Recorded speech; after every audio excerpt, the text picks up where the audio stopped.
el día de hoy toca ya dedicarnos a estudiar los principios que rigen a la contribución. Es decir, primero vamos a estudiar la figura de la contribución desde su concepción o sus principios teóricos y constitucionales, para después ya pasar al estudio de los sujetos que integran la relación contributiva. Es muy importante que ustedes tengan las bases de estos principios. ¿Por qué? Porque estos principios son los que van a permitir analizar la figura de la contribución ya aplicada en concreto. Si se está violentando alguno de estos principios, pues posiblemente esa contribución está mal legislada y puede estar afectada de eficacia o de validez legislativa. ¿Sí queda claro eso? Muy bien. Entonces, vamos a iniciar estudiando los principios teóricos. ¿A qué me voy a referir con estos principios teóricos? Bueno, pues necesitamos algunos ejemplos. Cuando digo principios teóricos, ustedes inmediatamente saben que nos referimos a aquellos que están sustentados en la base dogmática de nuestro tratamiento, es decir, opiniones de grandes doctrinarios que han ido forjando el desarrollo, en este caso, de la ciencia del derecho fiscal. Y para ello, yo sé que hay muchos principios, dependiendo del autor que leamos. Perdónenme, antes de continuar, ¿les he recomendado bibliografía básica para nuestra materia? No sé si se me ha pasado o no. Me parece que no. No, profesor. Muy bien, discúlpenme. Voy a referir a algunos libros que vamos a utilizar a lo largo de esta primera unidad. Obviamente, son varios libros que yo utilizo para desarrollar el temario, pero bueno, me permito recomendarles algunos clásicos que les serán de utilidad para consulta. Algunos son consultables en vía digital de acceso gratuito y otros, bueno, pues habría que acudir a alguna biblioteca o algo por el estilo. Les recomiendo el Tratado de Derecho Fiscal del doctor. Ay, déjenme sacar la referencia exacta porque no la tengo aquí a la mano. Permítanme un segundito nada más. Sí, es Tratado de Derecho Fiscal del doctor Díaz de León, me parece. A ver.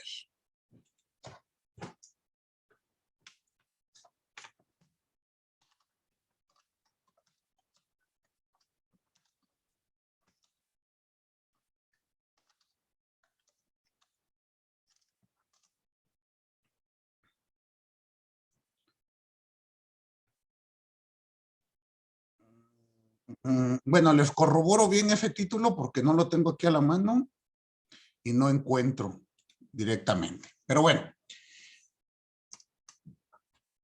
este tratado habla precisamente del sistema mexicano. Es un tratado en 4 tomos que les va a ser de utilidad como un enfoque netamente referencial. Obviamente ya no es una obra que esté actualizada. Ya tiene algunos años que se emitió. No obstante, para el aspecto teórico dogmático que vamos a estudiar, les va a ser de utilidad.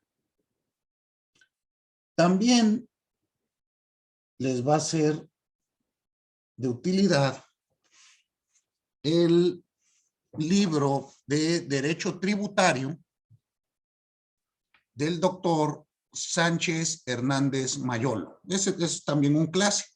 Me imagino que muchos ya lo conocen. Es un libro de Derecho Tributario en 2 tomos, editorial, bueno, Cárdenas Editores. Este también les va a ser de utilidad. Sin lugar a dudas, el libro de Derecho Fiscal de la doctora Sonia Venegas.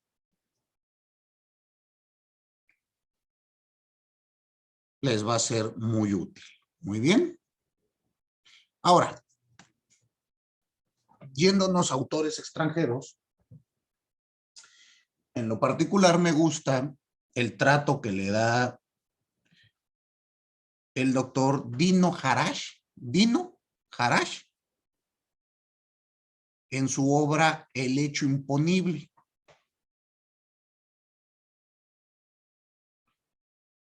Ese, hasta donde yo sé, se consigue de acceso gratuito en formato digital. Si alguno de ustedes lo consigue, lo descarga, pues súbalo al chat para que lo puedan estudiar. Como ustedes imaginarán, pues esta obra la vamos a utilizar cuando empecemos el estudio de los temas de la relación contributiva, propiamente el hecho imponible. Y dígame, María del Carmen. Hola, doctor, buenas tardes. Disculpa, solamente para comentarle que yo tuve un problema con mi inscripción y hoy es mi primer día de clases. Hasta el viernes pude yo arreglar mi situación. Entonces, no sé si para lo de las listas o si me meten al chat del grupo, por favor. Gracias. Ok, si son tan amables de enviar el enlace de actualización, bueno, perdón, el enlace de invitación para unirse al chat, para que la compañera María del Carmen pueda acceder al mismo. Le comento, compañera, la clase anterior está está grabada, usted puede tener acceso a ella para que se ponga al corriente. Y la forma de evaluar y todo, en un ratito le mandan al chat grupal para que usted ya lo tenga ahí con todos los lineamientos. Muy bien. Muchísimas gracias. Disculpe, doctor, ¿dónde puedo ver las clases? Le envío, ahorita que la agreguen, le enviamos el vínculo nuevamente. Justo hoy que suba el vínculo de esta clase, ahí mismo usted la puede ver en la lista de reproducción. Ok, muchas gracias. Todas las clases se graban y están a su disposición. Asimismo, en el tema de lista, pues no se preocupe, yo no paso listas. Yo descargo mis listas definitivas ya que las tengan, únicamente para tomar y asentar participaciones. Gracias. Para servirle. José Luis dice que también necesita que lo agreguen. Envíen el enlace de invitación aquí al chat grupal y ellos ya nada más que se conecten, pues, se agreguen.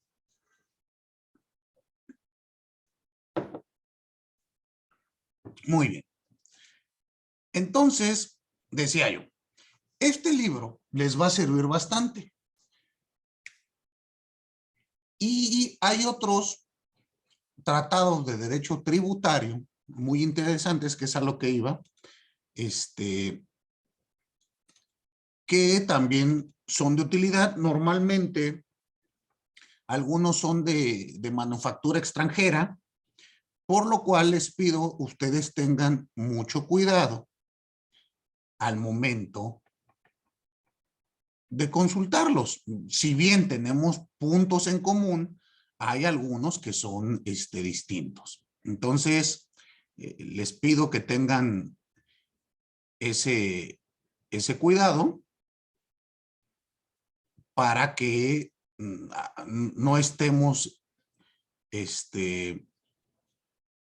confundiendo figuras. Si bien van a analizar esta figura, hay que hacerlo un enfoque evidentemente comparativo. Lo mismo ocurre con el libro de Dino Harash. Hay que revisarlo, pero en el entendido que a veces varían ya al momento de positivizar las cosas. Doy un ejemplo. La teoría del hecho imponible, aquí en nuestra norma, todavía no se encuentra reglamentada con esa nomenclatura. Seguimos hablando de derecho generador. Entonces, ustedes deben de tener ese cuidado y esa precisión. Ya se habla de hecho imponible, sí, sin lugar a dudas, en las resoluciones, en las sentencias y demás, pero nuestra ley todavía sigue teniendo como que ese pequeño desfase. Y eso es lo que quiero que tengamos en cuenta para el desarrollo teórico de nuestro curso. Entonces, voy a empezar con estos libros para esta unidad. Es más que suficiente. Ya después les iré dando el resto de los libros para que ustedes consulten cualquier duda, cualquier cuestión. Muy bien. Ahora, vamos a continuar con estos principios teóricos.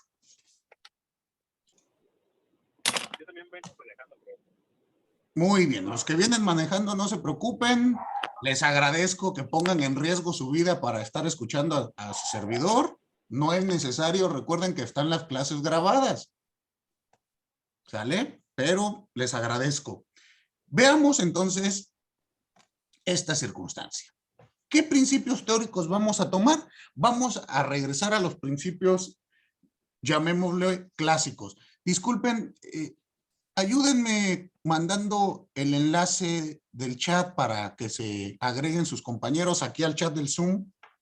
Ya ven que lo pueden pasar para que lo tengamos de este lado. Y veo que son 3 compañeros que no están todavía en nuestro chat grupal. Entonces, por favor, apóyenme con ello. Es que sabe que, profe, perdón, en el grupo, quien está de administrador es usted. Nada más lo puedo hacer yo. Me parece que sí, Ok. porque no veo el link. Perdónenme, disculpen. No sabía yo esa circunstancia. En este momento lo hago para que pase. Mientras, en lo que hago este detalle, decía yo, ¿qué aspecto o cuáles principios vamos a estudiar? Vamos a estudiar los principios que fueron establecidos por el autor Adam Smith. ¿Y por qué nos vamos a remontar hasta él? Bueno, en primer lugar, porque él fue el que estableció de la manera, vamos a decir, más comprensible algunos principios básicos para que son retomados hasta el día de hoy y siguen vigentes. Entonces, vamos a empezar con el estudio de él. Denme un segundo, por favor. Decía que Adam Smith, en su libro quinto de su obra, Investigación de la naturaleza y las causas de la riqueza de las naciones, estableció los principios teóricos que hasta el día de hoy son observados por muchos legisladores. Incluso estos principios, en la mayoría de las leyes impositivas nacionales e internacionales, han sido positivizados. ¿Qué quiere decir esto? Que existen o han sido retomados por la ley. ¿Cuáles son estos? Bueno, son 4 principios y vamos a ir explicando cada uno de ellos. El primer principio es el principio de justicia. El segundo es el de servidumbre. El tercero, el de comodidad. y el cuarto el de economía.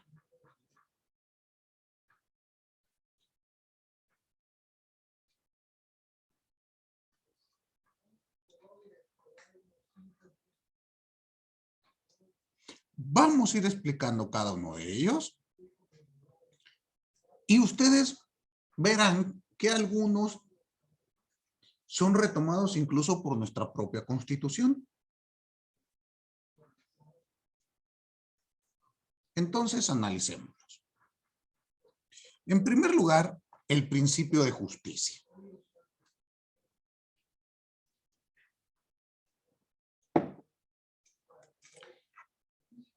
¿Cómo lo debemos de entender? Hay que entenderlo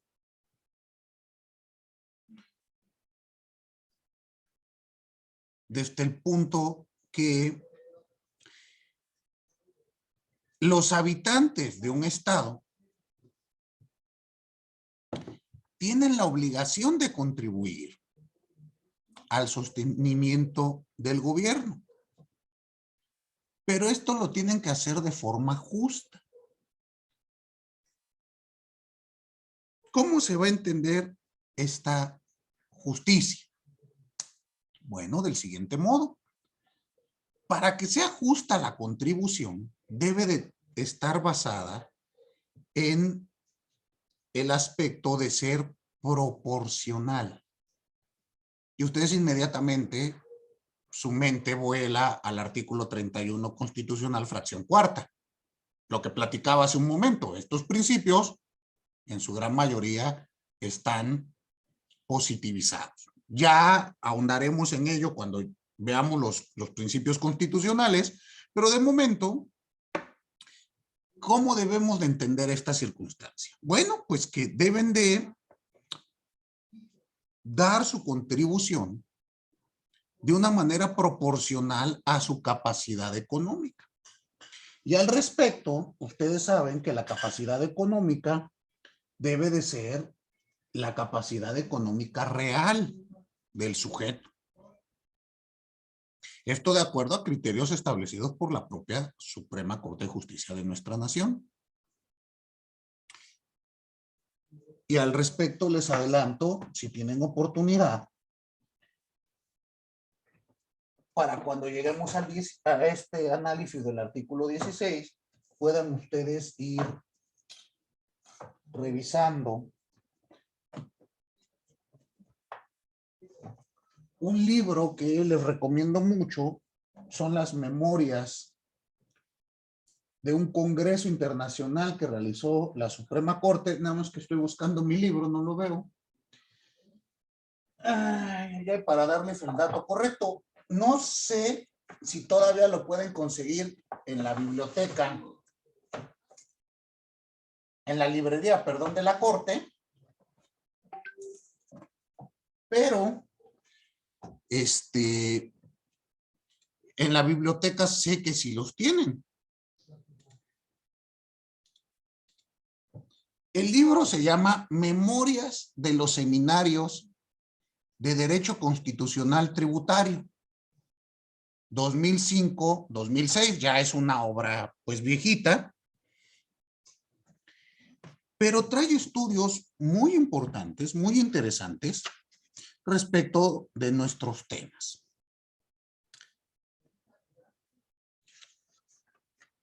Y propiamente, a mí me gusta la obra porque podemos hacer análisis comparativos de estas circunstancias. Doy un ejemplo. En el capítulo de España viene precisamente origen, evolución, relevancia y futuro del principio de justicia tributaria, que es el que estamos platicando.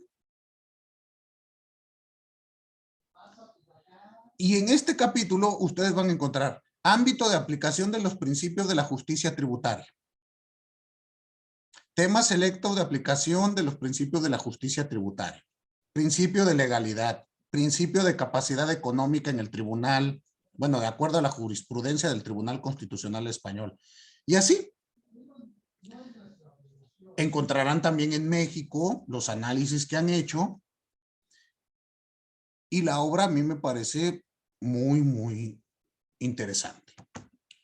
Reitero, no sé si todavía la venden ahí, que la tengan. Ya ven que luego tienen ahí libros bien viejitos que no se compran. Cuando van a los juzgados federales, ya ven que luego tienen ahí sus librerías. Denle una checadita a ver si todavía aparece. Y si no, en la biblioteca, por ejemplo, de San Lázaro, yo sé que ahí está la obra. Si tienen oportunidad de consultarlo, les va a servir bastante.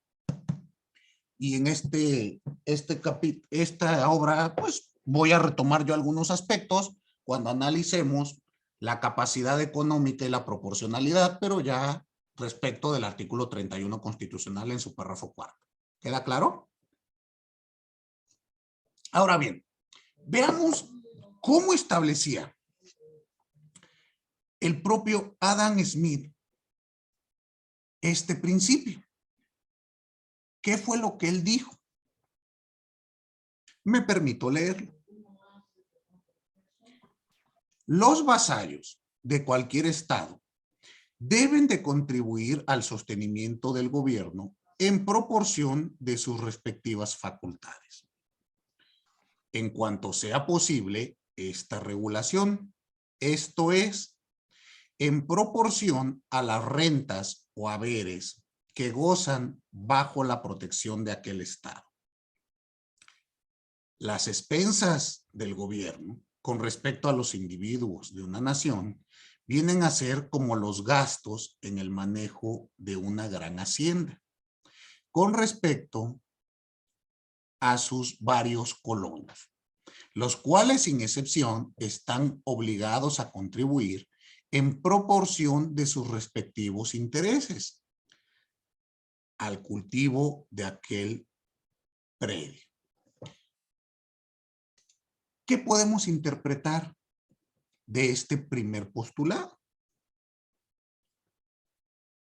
Bueno, que señala que cuando se habla de una contribución proporcional, se pretende evitar la desigualdad contributiva.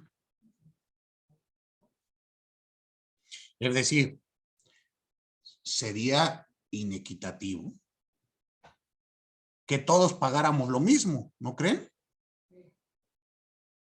Porque tal vez para uno sería más oneroso que para otro.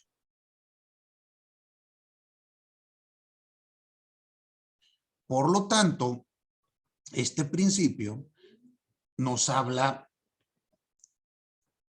de varios aspectos. La justicia, el principio de justicia se va a dividir. Uno es la proporcionalidad. Es decir, yo tengo que pagar en proporción a lo que gano. Por eso ustedes escuchan que muchos impuestos tienen esta naturaleza, que se vuelven, mientras más ganas, más pagas. Pero otros tipos de impuestos ya tienen una tasa que pagamos todos parejo. Ejemplo, el IVA. El IEPS en los cigarros puede ser también, ¿no, profesor? Pero ese creo yo que tiene más una naturaleza extratributaria, ¿no? ¿O cómo lo analizas tú, Irving? Bueno, es que yo, en mi experiencia, cuando era perito de comercio, al momento de confiscar cigarros, hacía la tasa y la tasa ya viene fija para cada cigarro. Creo que es de 0.35 centavos, viene marcada en el artículo 2, si no me falla la memoria, de la ley del IEPS. Y eso pues lo pagamos todos sin importar los ingresos. Realmente cuando compras un cigarro estás pagando este impuesto que ya está fijo. Pero a lo que me refiero es que a mí me parece que esta gran cantidad de impuestos que tiene este producto en particular tiene una naturaleza más como para desincentivar el consumo del mismo. Pienso yo, a diferencia del IVA, que pues el IVA está prácticamente en todo y no tiene una naturaleza, por eso decía yo, extratributaria o extracontributiva, extrafiscal, que es propiamente, pues no lo consumas porque ya es mucho impuesto. pero habría que analizarlo. A lo que yo voy es que quiero que ustedes analicen lo siguiente. Hay impuestos que tienen tasas ascendientes y hay otros impuestos cuya tasa o tarifa ya es fija. Este principio de justicia nos establece uno, la proporcionalidad. Estoy desglosando el principio. Dime, Leonel.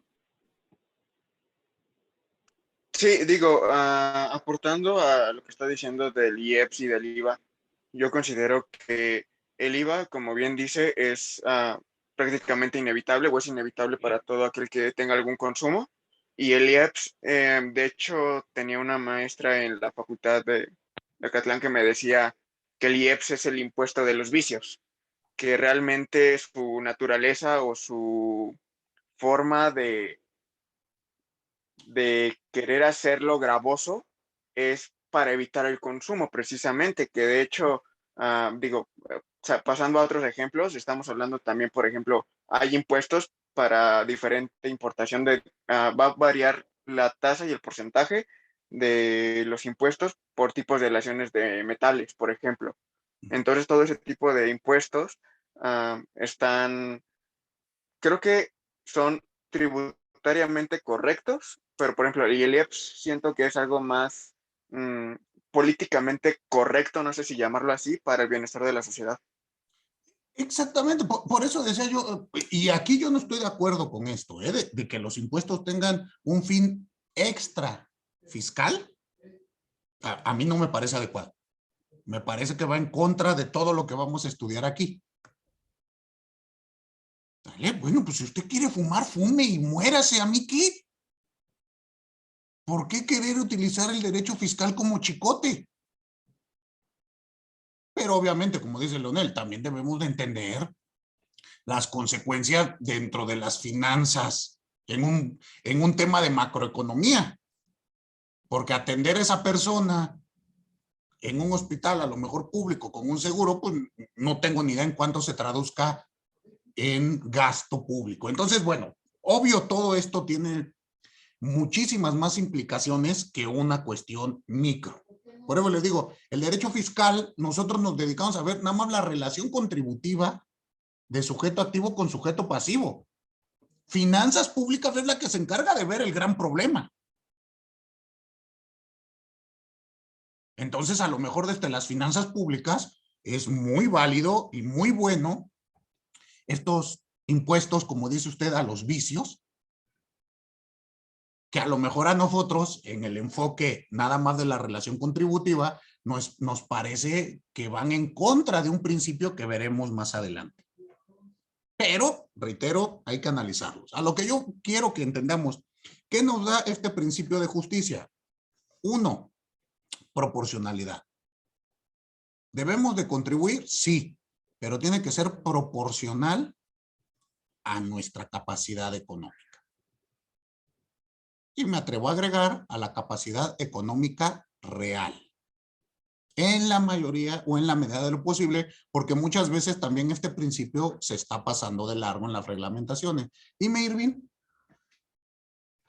Un ejemplo claro de equidad y de proporcionalidad de este principio pudiera reflejarse en la ley del ISR, el impuesto que pagamos todos de conformidad con el ingreso que percibimos.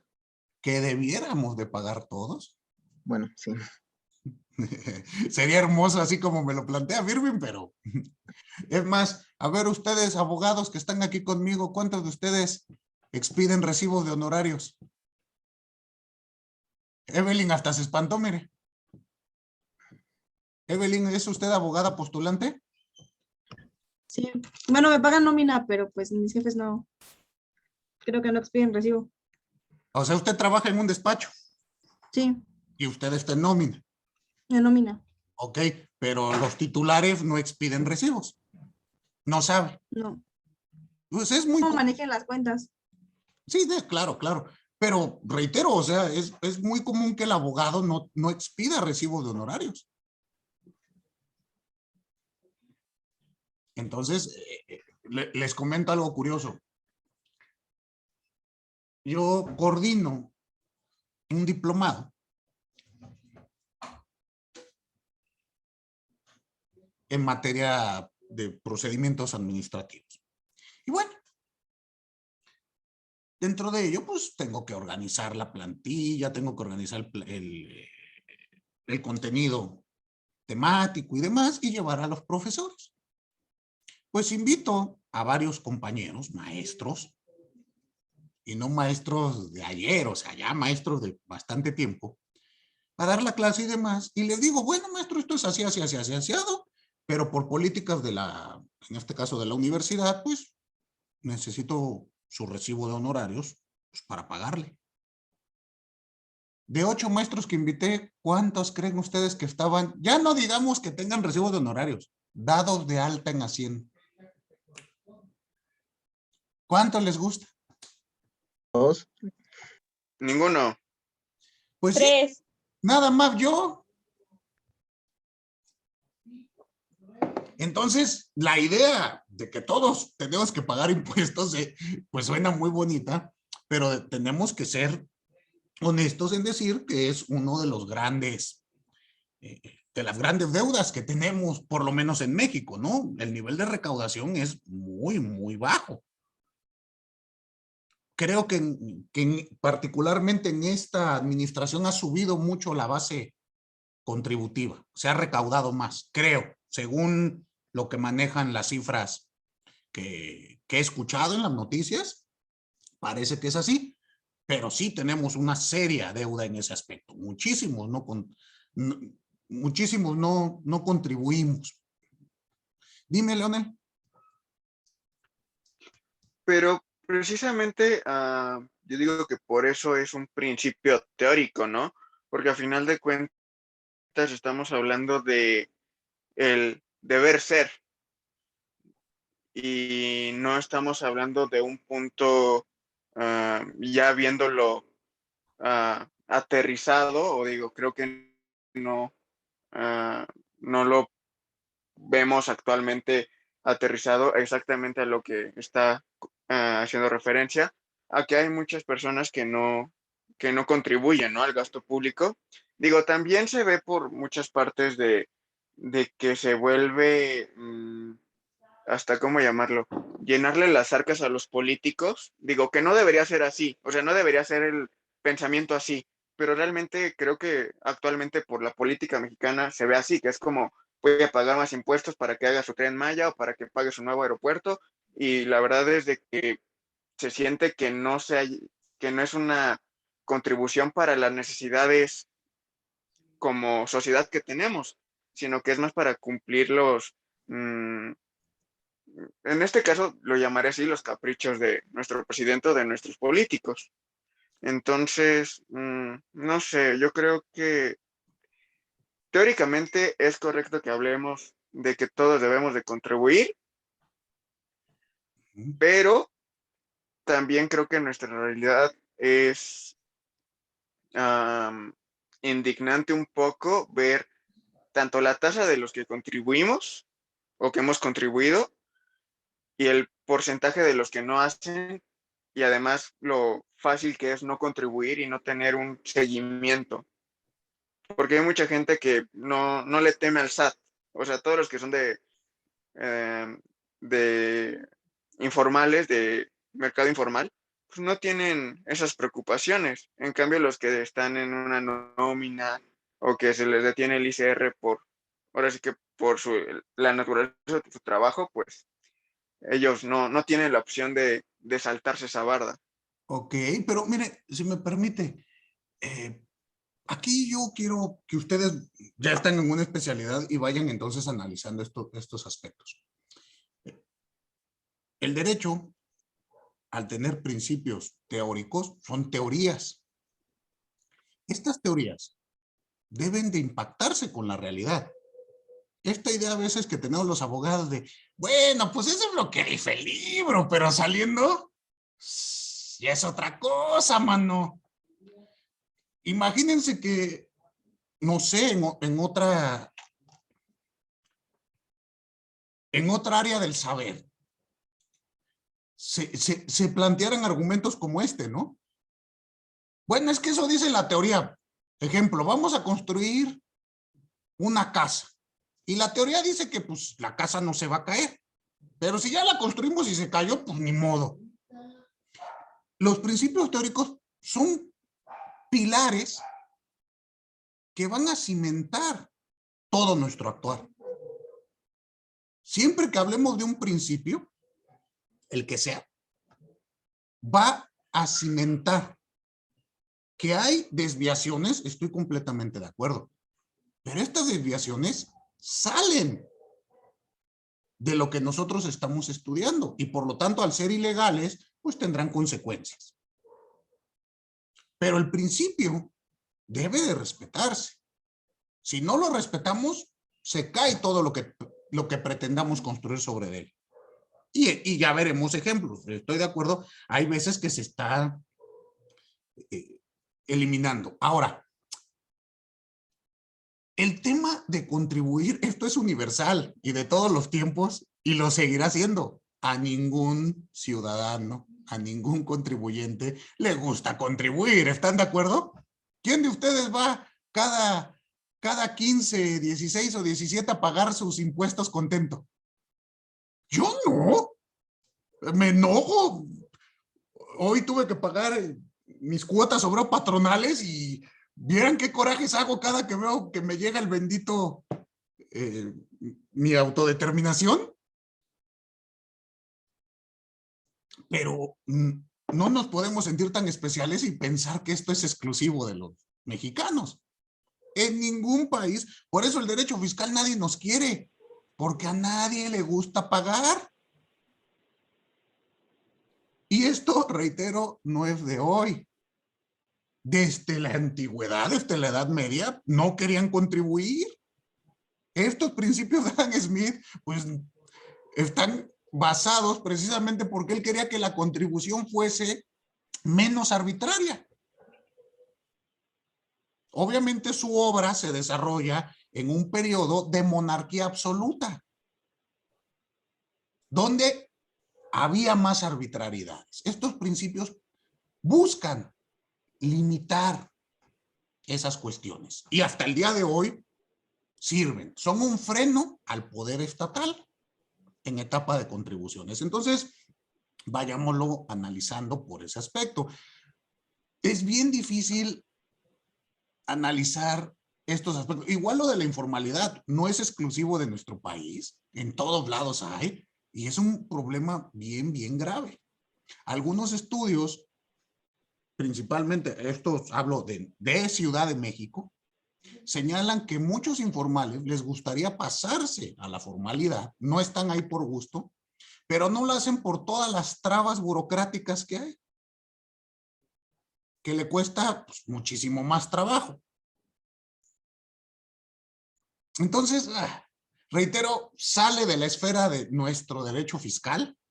El nuestro es simple, eso ya nuevamente son problemas de finanzas públicas. Pero bueno, muy interesante tu reflexión. Irving, dime.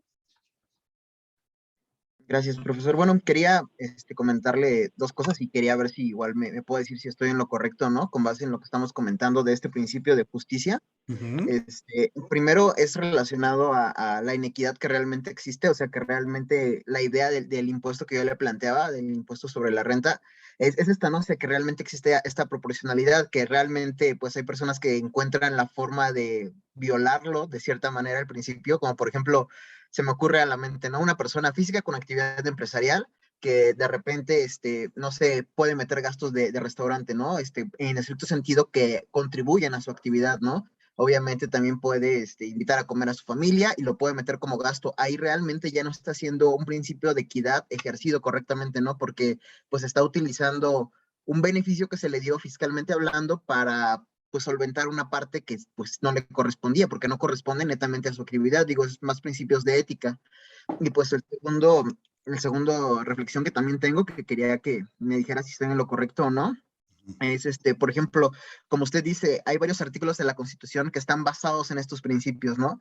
Y creo que en esta parte, precisamente como el mismo principio lo dice, justicia es correspondiente al Poder Judicial determinar algunas cosas, ¿no? Que están a lo mejor conforme a la Constitución. No. Aquí el autor utiliza justicia, recordemos, siglo Esto es siglo XVIII, principios del XIX. Utiliza justicia desde el plano como tú estás utilizando equidad, más o menos. No como una función jurisdiccional. Ah, ok. Él lo utiliza porque es a lo que voy. Es que no he avanzado en mi explicación, discúlpenme. El principio de justicia se compone en primer lugar por la proporcionalidad, que todos paguemos de acuerdo a lo que ganamos. A su vez tiene la generalidad y la universalidad. Estos tres elementos son los que conforman el principio de justicia. Es decir, generalidad. Pues toda persona tiene la obligación de pagar sus contribuciones cuando se ubique en el supuesto de ley. ¿Estamos de acuerdo? Ponían ustedes un ejemplo, el cigarro. Yo no fumo, pues no tengo por qué pagarlo. Pero sí pago papitas, papas sabritas y demás también tienen un impuesto.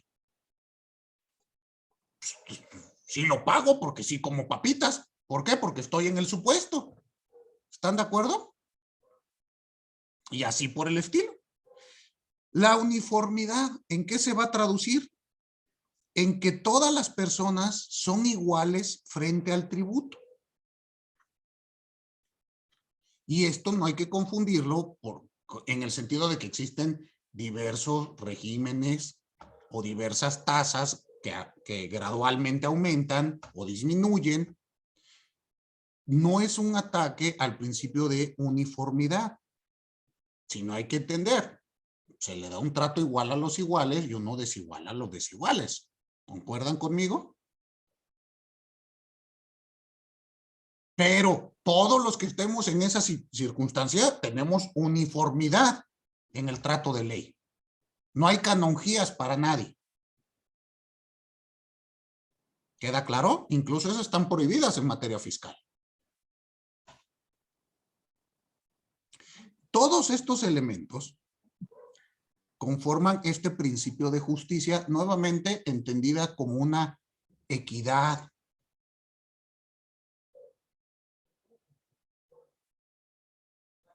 Como ustedes pueden ver, la finalidad es que el contribuir, que si bien va a ser una carga, sea una carga soportable. Nuevamente, estos principios tenían como finalidad limitar a la autoridad. Y hoy en día pasa lo mismo. Muy bien. ¿Duda? ¿Comentario? Kevin, ¿querías comentarme algo? Vi que levantaste la mano. Sí, era un tema referente a, o sea, a compararlo con otros países, que, o sea, el tema de, no sé si sea positividad ante el tema fiscal, de por qué en otros países, o sea, sé que entiendo que las economías son diferentes, o sea, el entorno global es diferente, pero tuve la oportunidad hace un par de años de trabajar en otro país y ahí sí me hicieron pagar mis impuestos, ¿no? O sea, tuve que darles una parte de mis impuestos desde lo que yo trabajaba, pero desde el inicio ellos se lo retienen, ¿no? No es como aquí en México que si tú te quieres incorporar, eres libre de hacerlo y si no, estás en un sistema, pues... ¿Qué país era? Es Irlanda. Ok, sistema anglosajón. Traen un corte fuerte en el tema de impuestos desde la antigüedad. Muy similar al sistema norteamericano. Sí, incluso sí te manejaban el tema de que eras extranjero y que si tú en algún momento regresabas a tu país, te regresaban una parte de los impuestos que tú ya le habías dado al otro país, pero sí tenías que dar un porcentaje, aunque fuera mínimo de lo que ganabas y dependiendo de en qué trabajo y de lo que ganaras, ¿no? Cuál fuera tu salario. Y cuando pagabas en Irlanda, ¿sentías más bonito que cuando pagabas en México o sentías igual de feo? No, yo creo que más bonito porque se veía que sí, sí los ocupaban para lo que era, ¿no? Utilidad pública. Si yo siento igual de feo cuando me descuentan en Francia que me descuentan aquí en el Estado de México, ¿eh? Yo siento que me meten la mano en la bolsa. A nadie le gusta pagar. En Italia, ¿ustedes saben que se paga un impuesto por cada televisor que se tiene en la casa? ¿Usted sí lo sabía, Claudia? ¿Le tocó vivirlo? Está pagado, sí. Pues Ah, sí, perdón. Sí, sí, sí lo sabía. Bueno, yo tomé clases de italiano y ah. y el profesor nos comentaba de eso. Yo cuando viví en Italia, obviamente la tele y bla, bla, bla, y de repente me llega ahí en el piso donde estábamos pues, un pago ya, y le pregunta a un compañero, oye, ¿qué es esto? ¿Qué es esto que me están cobrando? Pues es el impuesto por el televisor. ¿Cómo? Sí, tienes que pagar un impuesto por tener televisor en casa. En México tengo televisor hasta en la cocina y no pago nada. ¿Cuál es el motivo por que me cobren por tener un televisor que ya pagué? Porque el impuesto es mensual. Entonces, reitero, mi impresión es que pagarle al Estado a nadie le gusta. El impuesto, yo no conozco una persona que diga, ay, qué padre que ya pagué mis impuestos. Ni en Japón, ni en Alemania, ni en Viena. Tengo un amigo allá en Viena y platicaba lo mismo que contigo, Kevin. Estábamos platicando y bla, bla. Él ya llevaba años viviendo allá.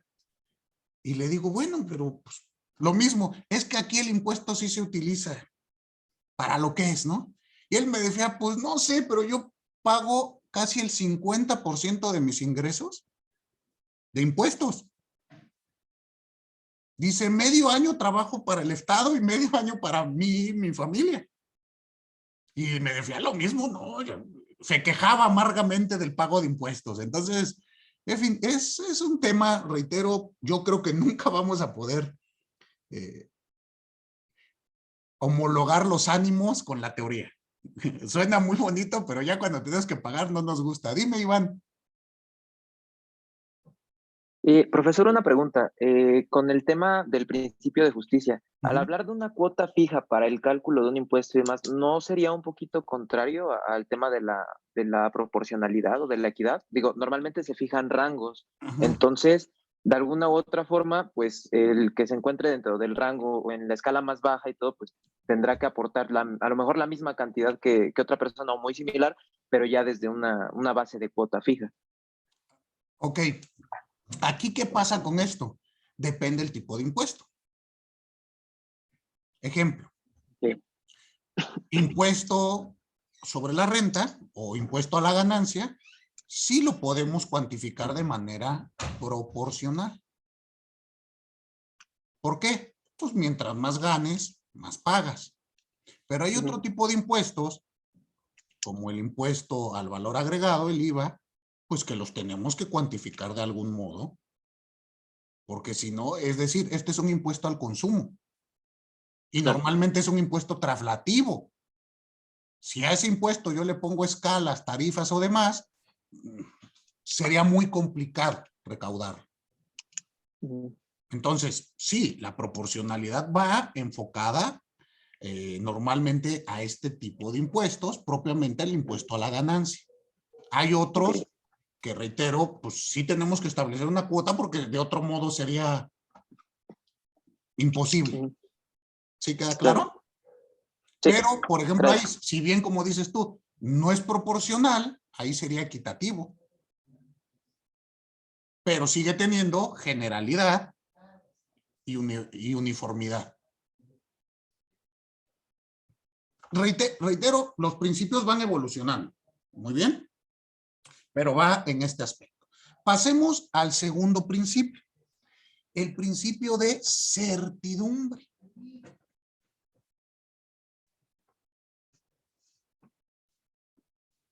Y aquí yo les pregunto a ustedes, ¿qué es la certidumbre? ¿A qué les suena?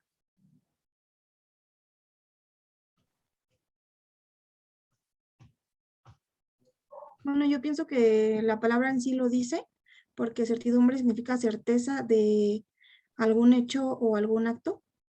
Exactamente. A mí cuando me dicen, pues tengo la certidumbre de algo, es que estoy casi seguro, ¿no? Dime, Arturo. A seguridad, me suena a seguridad. Exactamente. Cuando yo digo, es que tengo la incertidumbre de, es que no sé si va a pasar.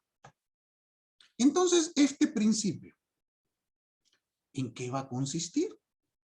Bueno, en que toda contribución debe de poseer fijeza,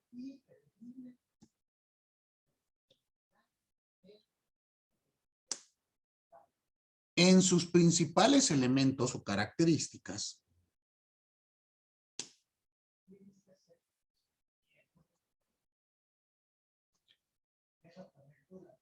para evitar arbitrariedades.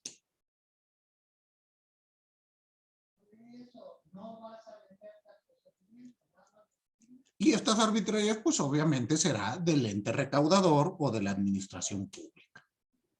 Lo que nos decía hace un minuto, ¿dónde estás? Ya se me fue. Ah, Irving, perdón. Lo que nos decía Irving hace unos minutos, ¿no? Es que cada impuesto tiene tal tasa, cada cigarro tiene que pagar tanto. Punto 3 y viene en el artículo tal. ¿Qué finalidad tiene esto?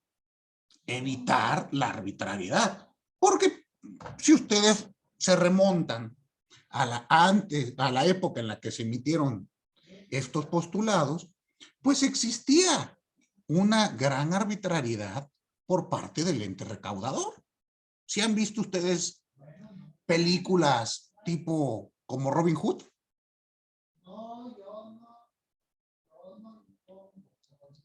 Y ahí ya ven ustedes que pues más o menos de eso se trata la película, ¿no? De que el rey y el alguacil suben los impuestos. ¿Por qué? Pues porque necesitamos más dinero. ¿Sí me explicó? ¿Cuál es la finalidad de este principio?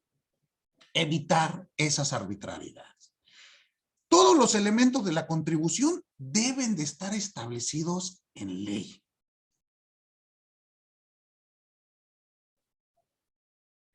¿Sale? Y no se pueden inventar contribuciones a como las necesiten.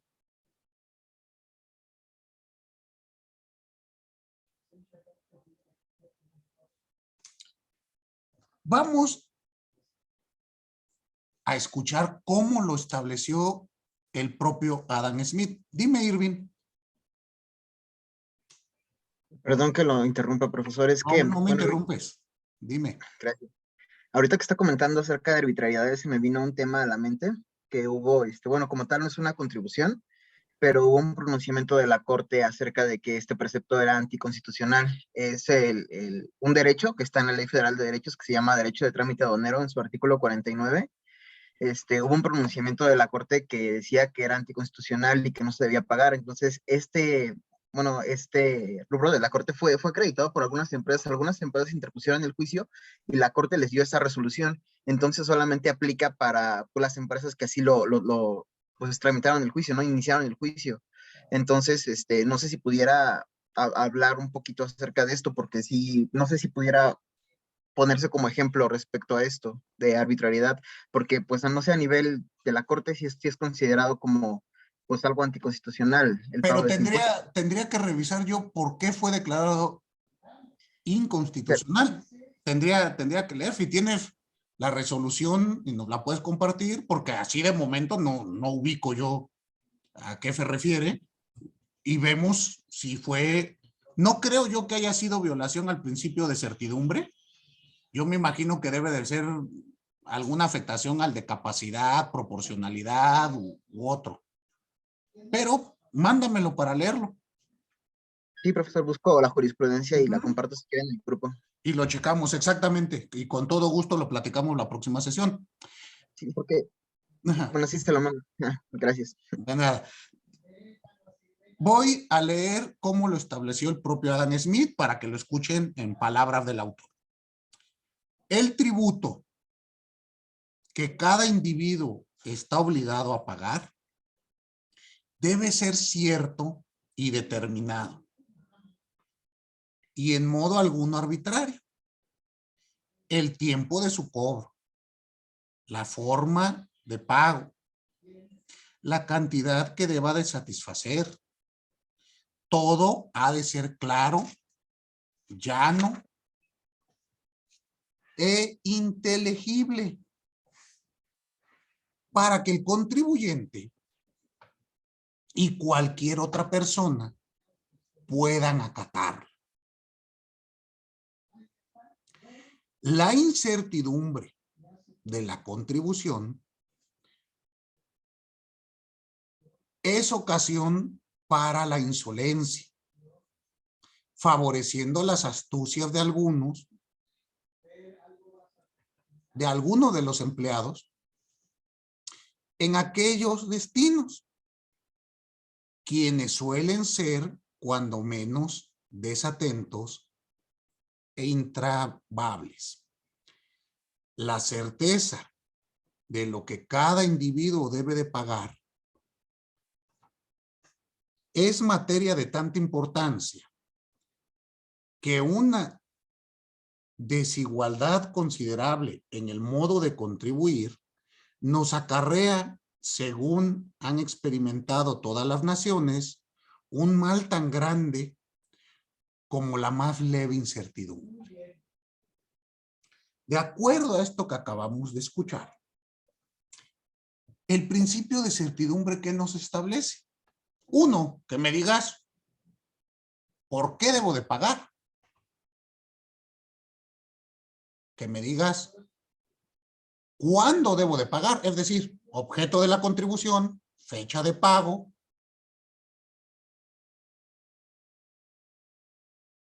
Que me digas la tasa o tarifa, el monto. Todo ello debe de ser establecido de la manera más llana para que todos y todas lo entendamos.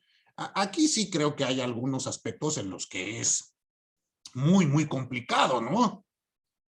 Entender, como nos dice Irving, bueno, es que a mí me contratan como perito para entender todas estas reglamentaciones, porque sí, hay cuestiones que son difíciles de entender, pero la idea, el espíritu, es que todos debemos de entender qué sujetos deben de pagar, cuándo hay que pagar, por qué hay que pagar y cuánto hay que pagar. ¿Queda claro? Ese es el principio de certidumbre. Si no se favorece, bueno, perdón, si no se cumplen con estos aspectos, esa contribución puede ser o puede dar lugar a la arbitrariedad. Recordemos, cuando el piso es parejo, pues no incomoda. ¿Estamos? Lo mismo es la ley. Cuando la ley es pareja, no incomoda. Pero donde cabe la interpretación, a veces se puede interpretar en un sentido que se puede volver arbitrario. ¿Quedó claro? Entonces, certidumbre es tener la certeza, tener la seguridad de por qué debo de pagar, cuándo debo de pagar, quiénes deben de pagar y por qué hay que pagar. ¿Quedó claro? Siguiente principio. El principio de comodidad.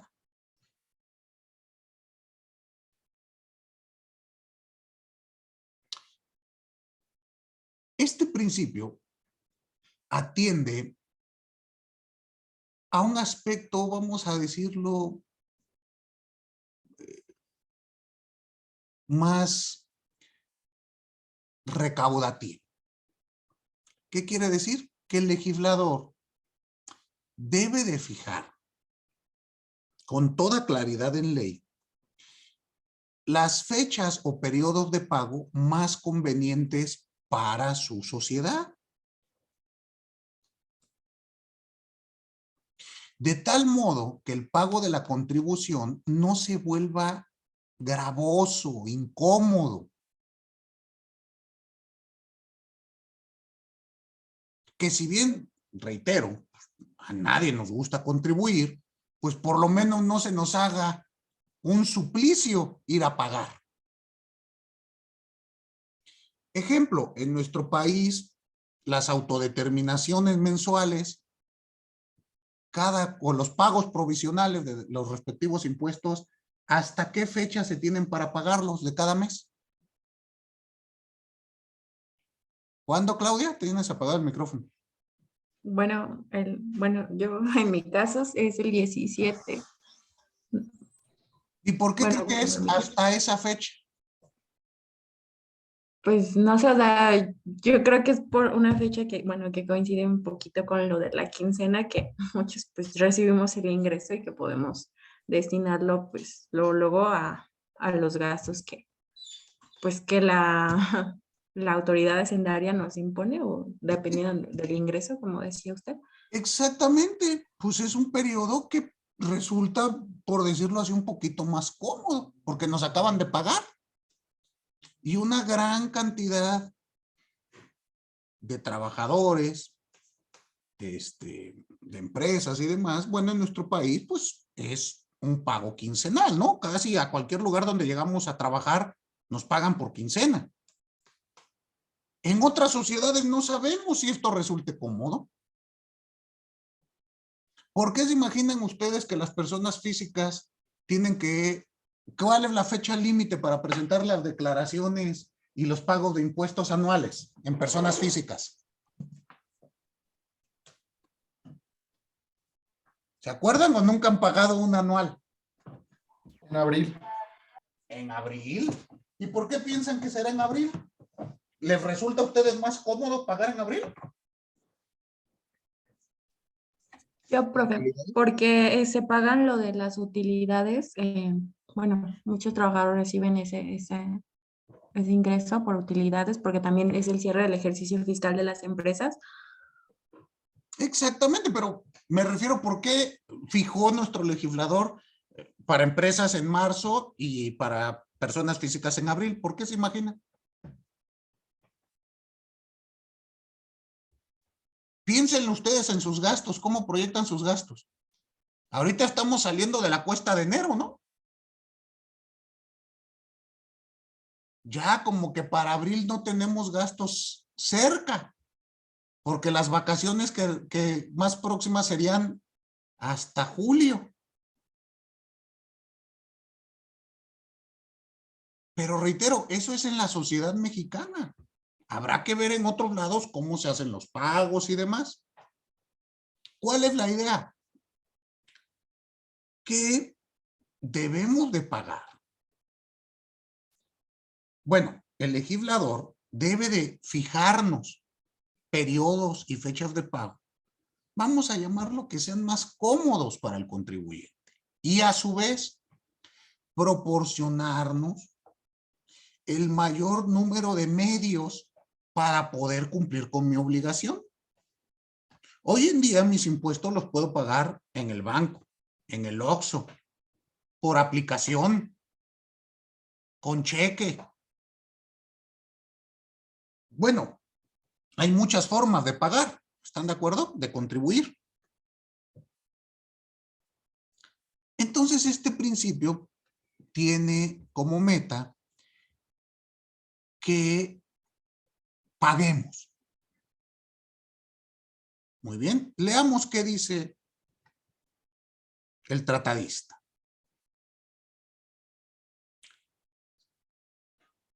Todo tributo o impuesto debe exigirse en el tiempo y modo que sea más cómodo y conveniente para las circunstancias del contribuyente. Un impuesto sobre la renta de la tierra o las casas, pagadero al mismo tiempo en que el dueño las devenga, es exigido con oportunidad ya que regularmente debe creerse que tiene entonces de dónde pagar.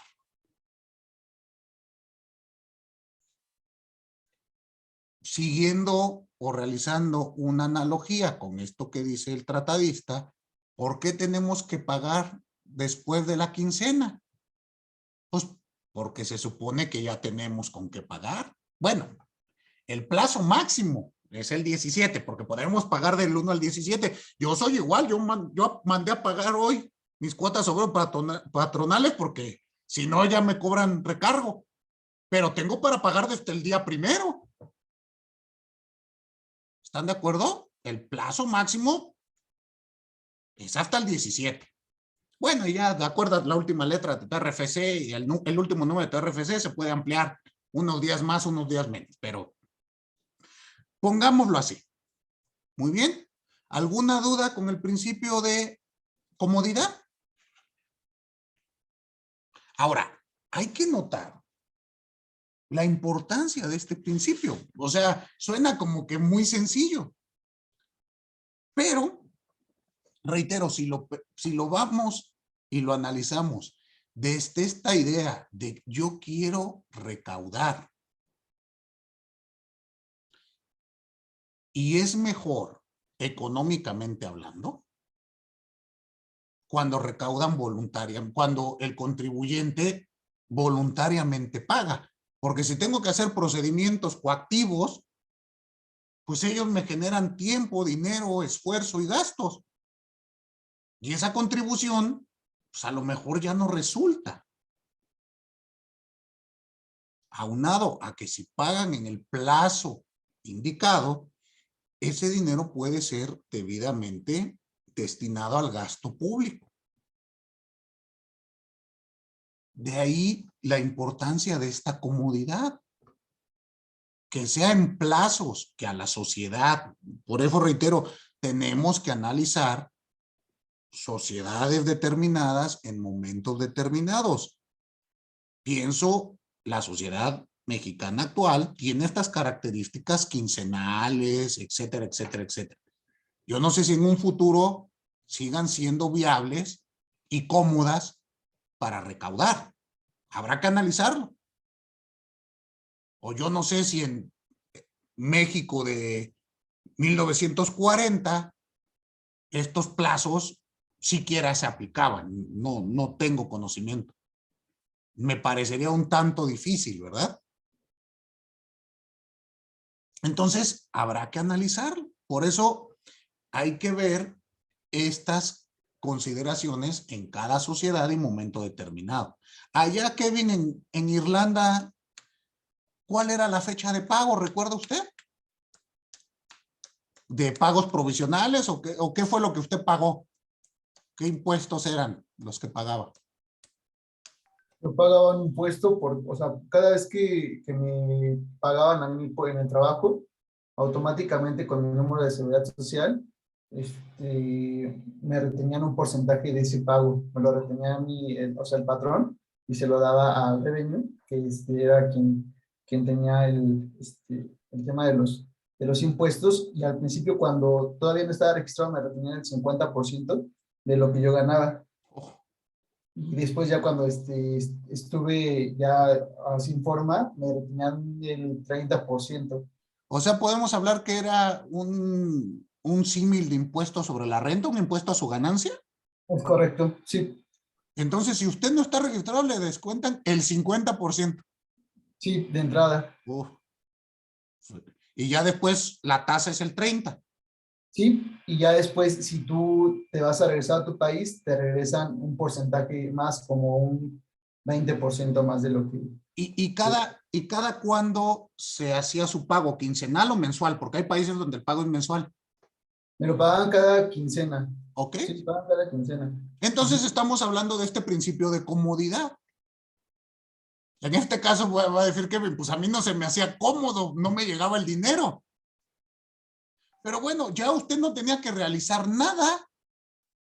Exactamente, el único trámite era la devolución de los impuestos. Cuando ya me regresé aquí a México, tenías que igual hacer una carta para como que darte de baja ya con tu número de seguridad social para que ya Y te regresaban tu impuesto. Sí, y una buena cantidad, la verdad es que sí, como que sí respetaban ese derecho.